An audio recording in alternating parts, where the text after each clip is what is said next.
Okay, Richard, so this is your lesson for today. Well done. Really made big improvements today. The main focus at first was to try and improve your grip and have better club face angle, but since this last lesson you're doing that really, really well. That right hand is more on top, not sitting right underneath, and you're certainly hitting the ball a lot straighter. So we then looked at the radius of the swing, which used to get very, very narrow on the way back, and then you used to lift your body down to try and hit down into the ball. Your sternum would get lower and you'd get a few fat ones, and if you didn't do that then you'd get it a bit thin. So we noticed that you were a bit locked arms at address. You tended to be a bit locked arms, so what we looked to do was do some drills where you hovered the club a few inches off the ground by softening your arms, and as you can see there, they're actually softened arms, but they feel probably a lot more bent to you than they actually are there. Okay, they're your softened arms, so you can imagine how locked they are normally. Okay, and then the feeling was, by keeping your sternum where it is, can you still get the club to strike down and take a divot?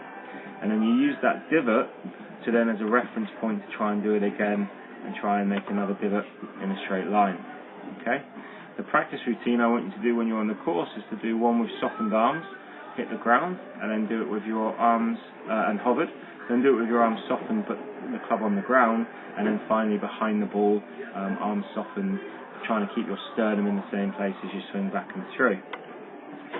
One more time. This is also a useful drill when you're in the rough, so if you slightly hover the club on the equator of the ball with soft arms, then you can get the club to work down underneath the ball and get out of a deep rough, which is very useful.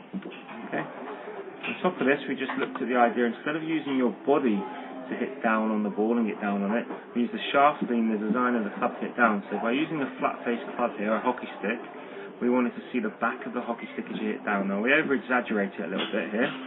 What you can see is that the club would still work down to the bottom of its circle, which would be in the ground here, and you don't need to get your body to hit down. So just a drill of using something flat and trying to have the hands lead, gets the club working down, gets the radius wider without having to use your body to get lower. Okay? All in all, good swing, certainly a lot wider there, it's not touching your neck as you go back, and some really good changes.